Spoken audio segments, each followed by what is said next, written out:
Assalamualaikum warahmatullahi wabarakatuh. Halo teman-teman, apa kabar? Semoga dalam keadaan sehat walafiat ya. Nah, gimana nih persiapan CPNS-nya? Apakah sudah maksimal atau belum? Oke, jadi di sesi kali ini saya akan membahas kembali soal-soal TWK ya. Jadi nanti kita akan bahas beberapa soal, terutama tentang pengamalan Pancasila, integritas, dan bela negara. Nah, jadi untuk tahun ini tuh memang banyak banget FR yang beredar tentang pengamalan Pancasila ya kawan-kawan. Jadi teman-teman semua harus benar-benar memantapkan lagi ya penalarannya karena soal-soal SKD tahun ini tuh jauh lebih sulit gitu, lebih banyak bernalarnya. Jadi teman-teman harus lebih sigap lagi nih, harus lebih tahu membedakan mana jawaban yang lebih spesifik sama soal yang sedang kita lihat gitu. Jadi jangan sampai salah, jangan sampai keliru dalam menjawabnya ya. Oke, untuk mempersingkat waktu, nanti teman-teman bisa post dulu videonya, lalu teman-teman bisa jawab dulu. Ntar kita bahas sama-sama ya untuk soal-soalnya. Oke, lanjut kita ke soal.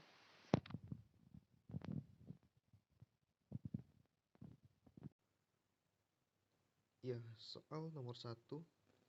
Bhinneka Tunggal Ika adalah moto atau semboyan bangsa Indonesia yang tertulis pada lambang negara Indonesia, Garuda Pancasila. Frasa ini berasal dari bahasa Jawa kuno yang artinya adalah berbeda-beda tetapi tetap satu. Diterjemahkan per kata, kata Bhinneka berarti beraneka ragam.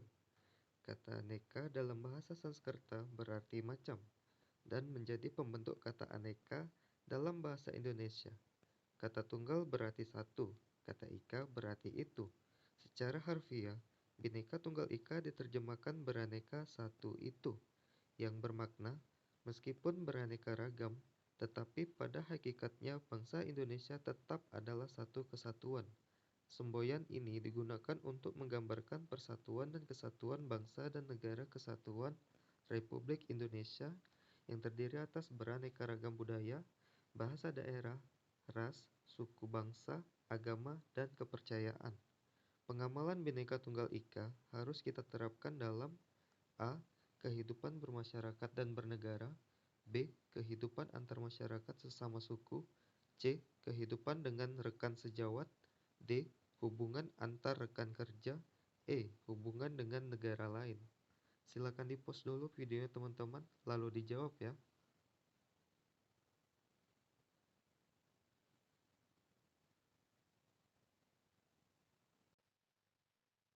Oke, kita masuk ke pembahasan. Jadi untuk pengamalan Bhinneka Tunggal Ika itu kita bisa lihat dalam penerapan kehidupan sehari-hari, antara lain berteman dengan siapa saja, kemudian bersikap merendah dan tidak sombong kepada orang lain, memberikan kebebasan beragama terhadap orang lain, tidak memaksa orang lain untuk mengikuti ajaran agamanya, bersikap adil, kemudian ada bertindak, bersikap, dan berperilaku sesuai norma aturan yang berlaku di masyarakat, dan lain-lain. Nah, jadi pada intinya, kehidupan Bhinneka Tunggal Ika itu merupakan suatu terapan wujud sikap kita terhadap kesatuan secara nasional. Nah, jadi kalau berdasarkan opsi yang ada, itu lebih tepat kepada yang A ya, kehidupan bermasyarakat dan bernegara. Kenapa yang A? Karena yang A itu cakupannya lebih secara nasional, menyeluruh gitu. Dan itu benar-benar pas dibanding dengan jawaban yang B, C, D, dan E. Kalau yang B itu kan hanya kehidupan antara sesama suku doang. Nah, kalau hanya suku aja berarti itu tidak mencakup secara nasional. Kemudian yang C, kehidupan dengan rekan sejawat. Nah, hanya sebatas rekan sejawat.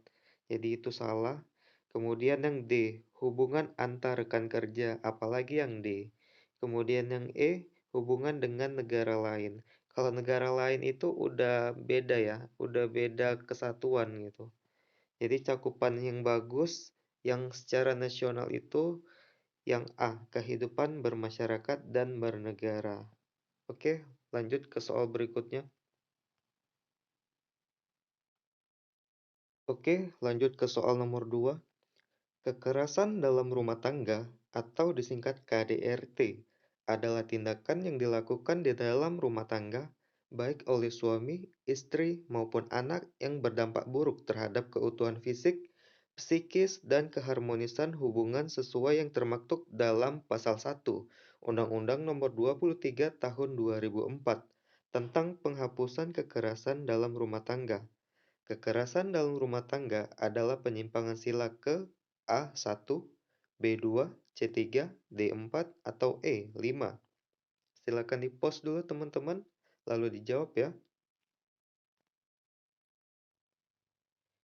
Nah, jadi kekerasan dalam rumah tangga itu merupakan butir dari sila kedua, yaitu kemanusiaan yang adil dan beradab, yang mana ada pada poin kelima ya kawan-kawan, yaitu mengembangkan sikap tidak semena-mena terhadap orang lain.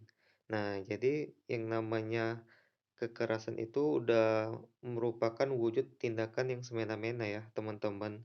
Dan itu tidak bagus, jangan sampai kita lakukan ya untuk hal-hal yang seperti ini. Nah, jadi untuk poinnya sendiri itu masuk ke dalam sila kedua, kemanusiaan yang adil dan beradab. Nah, untuk poin-poin yang lain juga teman-teman bisa hafalin ya, karena ini sering banget keluar dan pasti akan keluar setiap tahunnya. Jadi teman-teman harus benar-benar hafal mengenai 45 butir dalam Pancasila. Oke teman-teman, lanjut kita ke soal selanjutnya ya. Soal ketiga, integrasi nasional seharusnya dimulai dari pejabat negara, sehingga bisa memberikan contoh bagi warga negara. Salah satu tindakan pejabat negara yang tidak mendukung integritas negara adalah praktek korupsi. Komisi Pemberantasan Korupsi atau KPK merupakan lembaga negara yang dibentuk untuk menyelidiki kasus kejahatan luar biasa korupsi, kolusi, dan nepotisme. Berbagai kasus korupsi mencuat ke permukaan. KPK berhasil mengungkap dan menangkap pelakunya. Akan tetapi, kasus korupsi masih marak terjadi. Upaya paling tepat yang dapat dilakukan masyarakat untuk menghentikan praktik kejahatan luar biasa tersebut adalah A. Menjatuhkan sanksi berat terhadap terdakwa kasus korupsi. B. Menegakkan hukum setegak-tegaknya tanpa pandang bulu. C. Melakukan sosialisasi terkait tindak pidana korupsi dan dampaknya. D. Mengembangkan sikap sadar hukum dalam kehidupan mulai dari lingkungan terkecil. E. Membuat peraturan perundang-undangan tanpa memberi celah untuk berkembangnya praktik korupsi. Silakan di-pause dulu teman-teman, lalu dijawab ya.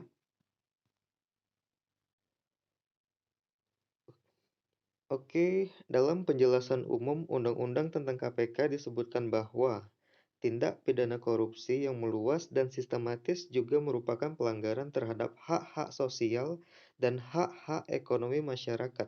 Dan karena itu semua, maka tindak pidana korupsi tidak lagi dapat digolongkan sebagai kejahatan biasa, melainkan telah menjadi suatu kejahatan luar biasa. Nah, jadi upaya praktik korupsi ini tuh udah benar-benar kejahatan yang luar biasa. Jadi untuk mencapai suatu solusi terbaik yang sangat saat ini tuh harus ditegakkan hukum setegak-tegaknya tanpa pandang bulu. Jadi nggak ada tuh yang namanya korupsi, hukumnya lebih ringan daripada kejahatan-kejahatan yang biasa. Jadi untuk menegakkan hukum harus dilandasi oleh kesadaran dari pemerintah kita juga sih sebenarnya. Dan yang paling tepat adalah jawaban yang B, menegakkan hukum setegak-tegaknya tanpa pandang bulu ya. Soal keempat, nilai Pancasila salah satunya adalah nilai praktis yang merupakan implementasi Pancasila dalam kehidupan sehari-hari. Salah satu contoh ketika terjadi musibah gempa bumi, Banyak relawan membagikan nasi bungkus untuk korban bencana alam tersebut. Aktivitas tersebut merupakan pelaksanaan nilai praksis Pancasila untuk sila A. Ketuhanan yang Maha Esa, B. Kemanusiaan yang adil dan beradab, C. Persatuan Indonesia, D. Kerakyatan yang dipimpin oleh hikmat kebijaksanaan dalam permusyawaratan dan perwakilan, E. Keadilan sosial bagi seluruh rakyat Indonesia. Silakan di-post dulu teman-teman, lalu dijawab ya. Ya, jadi dalam soal disebutkan relawan membagikan nasi bungkus untuk korban bencana alam. Nah, jadi aktivitas tersebut itu merupakan wujud nilai-nilai kemanusiaan yang beradab. Jadi kita sebagai warga negara, ketika ada eh, saudara kita yang masih sebangsa dengan kita sedang ditimpa oleh sebuah bencana, kita turut membantu. Itu merupakan suatu kegiatan-kegiatan kemanusiaan yang mana ada dalam butir kedua, kemanusiaan yang adil dan beradab sebagai masyarakat yang gemar dalam melakukan kegiatan kemanusiaan. Itu ada di poin 7 ya kawan-kawan. Nah, untuk poin-poin yang lain bisa teman-teman hafalkan juga, mulai dari butir pertama sampai butir ke-45 ya. Jadi jawabannya itu adalah yang B, kemanusiaan yang adil dan beradab. Soal kelima. Sebagai ideologi terbuka, Pancasila mengandung tiga nilai. Ketiga nilai tersebut meliputi nilai dasar, nilai instrumental, dan nilai praksis. Di bawah ini merupakan pernyataan yang tepat untuk nilai instrumental adalah A. Nilai ketuhanan yang Maha Esa dijelaskan lebih terperinci dalam pasal 28E dan pasal 29 Undang-Undang NKRI tahun 1945. B. Pancasila terdiri atas 5 nilai, yaitu ketuhanan, kemanusiaan, persatuan, kerakyatan, dan keadilan. C. Menjaga ketenangan saat Hari Raya Nyepi merupakan wujud perilaku sesuai nilai ketuhanan yang Maha Esa. D. Pelaksanaan pemilihan umum presiden dan wakil presiden secara serentak merupakan implementasi nilai kerakyatan. E. Penyelenggaraan pemerintahan yang bersih merupakan perwujudan nilai Pancasila dan ketentuan dalam Undang-Undang Dasar NKRI tahun 1945. Silakan di-post dulu teman-teman, lalu dijawab ya. Nah, jadi nilai instrumental itu merupakan penjabaran lebih lanjut dari nilai dasar yang terkandung dalam pembukaan Undang-Undang Dasar 1945. Penjabaran itu dilakukan secara kreatif dan dinamis dalam batas-batas yang tidak boleh bertentangan dengan nilai-nilai dasar yang dijabarkannya. Penjabaran itu dalam bentuk ketetapan MPR, peraturan perundang-undangan, dan kebijakan-kebijakan pemerintah lainnya. Jadi yang paling tepat adalah jawaban yang A. Nilai ketuhanan yang Maha Esa dijelaskan lebih terperinci dalam pasal 28E dan pasal 29 Undang-Undang NKRI tahun 1945. Oke, lanjut ke soal berikutnya.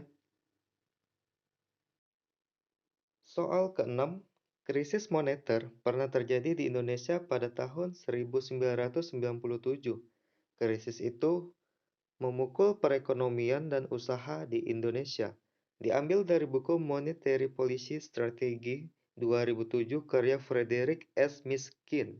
Krisis moneter adalah krisis yang berhubungan dengan keuangan suatu negara. Krisis moneter yang dialami Indonesia sejak tahun 1997 hingga 1998 ditandai dengan melemahnya nilai tukar rupiah yang sangat drastis, disebabkan oleh A. Kurs dolar, B. Fundamental yang lemah, C. Faktor internal dan eksternal, D. Gejolak politik, atau E. Defisit transaksi berjalan Indonesia cenderung membesar dari tahun ke tahun. Silakan di-pause dulu videonya teman-teman, lalu dijawab ya. Akibat dari terjadinya krisis ekonomi pada awal tahun 1997 adalah krisis moneter yang dialami bangsa Indonesia sejak tahun 1997 hingga 1998. Ini ditandai dengan melemahnya nilai tukar rupiah yang sangat drastis disebabkan oleh faktor internal dan eksternal. Faktor internal yaitu defisit transaksi berjalan Indonesia cenderung membesar dari tahun ke tahun. Faktor eksternal yang mendorong terjadinya krisis moneter adalah finansial di tiga kutub dunia yaitu AS, Eropa, dan Jepang pada paruh kedua dekade 1990-an karena perekonomian yang dialami Jepang dan proses ekonomi politik penyatuan mata uang Eropa. Jadi yang paling tepat jawabannya adalah yang C, faktor internal dan eksternal. Oke, lanjut ke soal selanjutnya. Soal ketujuh. Peristiwa Bandung Lautan Api adalah peristiwa kebakaran terbesar yang terjadi di Kota Bandung, Provinsi Jawa Barat, Indonesia pada 23 Maret 1946. Dalam waktu 7 jam, sekitar 200.000 penduduk Bandung membakar rumah mereka, meninggalkan kota menuju pegunungan di daerah selatan Bandung. Hal ini dilakukan untuk mencegah tentara sekutu dan tentara Nika Belanda untuk dapat menggunakan kota Bandung sebagai markas strategi militer dalam Perang Kemerdekaan Indonesia. Peristiwa yang tidak menjadi latar belakang terjadinya Bandung Lautan Api adalah A. Tuntutan pada masyarakat Bandung dari Brigade McDonald untuk menyerahkan semua senjata dari hasil melucuti senjata tentara Jepang pada pihak sekutu. B. Ultimatum dari sekutu dengan perintah untuk mengosongkan Kota Bandung Utara selambat-lambatnya tanggal 29 November 1945. C. Tentara Sekutu membagi Kota Bandung menjadi dua, yakni Utara dan Selatan. D. Rencana untuk membangun ulang markas Sekutu di Kota Bandung. E. Terjadinya kesenjangan ekonomi pada warga Bandung pada masa itu.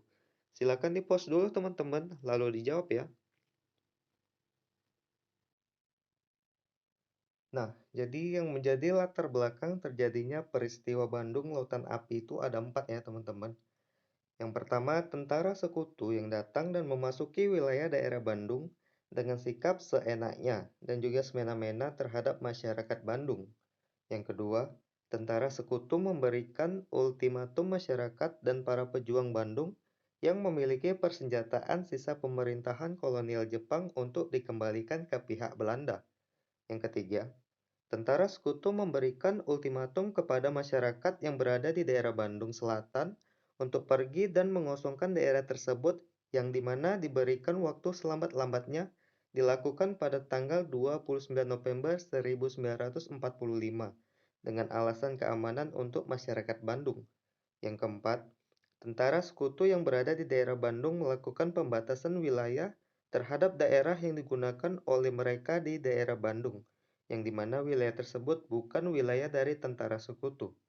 Jadi yang bukan termasuk latar belakang terjadinya Bandung Lautan Api itu adalah yang E ya kawan-kawan, terjadinya kesenjangan ekonomi pada warga Bandung pada masa itu. Oke, lanjut ke soal berikutnya. Soal ke-8. Sumpah Pemuda adalah satu tonggak utama dalam sejarah pergerakan kemerdekaan Indonesia. Ikrar ini dianggap sebagai kristalisasi semangat untuk menegaskan cita-citanya berdirinya negara Indonesia. Yang dimaksud dengan Sumpah Pemuda adalah keputusan Kongres Pemuda kedua yang diselenggarakan 2 hari, pada tanggal 27 dan 28 Oktober 1928 di Batavia, Jakarta. Keputusan ini menegaskan cita-cita akan ada tanah air Indonesia, bangsa Indonesia, dan bahasa Indonesia. Keputusan ini juga diharapkan menjadi asas bagi setiap perkumpulan kebangsaan Indonesia dan agar disiarkan dalam berbagai surat kabar dan dibacakan di muka rapat perkumpulan-perkumpulan. Tujuan Sumpah Pemuda adalah A. Membuat kokoh dan tebal rasa persatuan dan kesatuan bangsa Indonesia. B. Membuat rasa kesukuan kuat. C. Rapat kemerdekaan. D. Mengajukan petisi ke Belanda. E. Memperkuat suku Jawa. Silakan di-pause dulu teman-teman, lalu dijawab ya. Nah, tujuan dari Sumpah Pemuda itu diantaranya adalah yang pertama, membangkitkan jiwa dan sikap nasionalisme pemuda-pemudi Indonesia dan seluruh rakyat Indonesia untuk melawan, mengusir, dan menentang para penjajah. Yang kedua, membuat kokoh dan tebal rasa persatuan dan kesatuan bangsa Indonesia.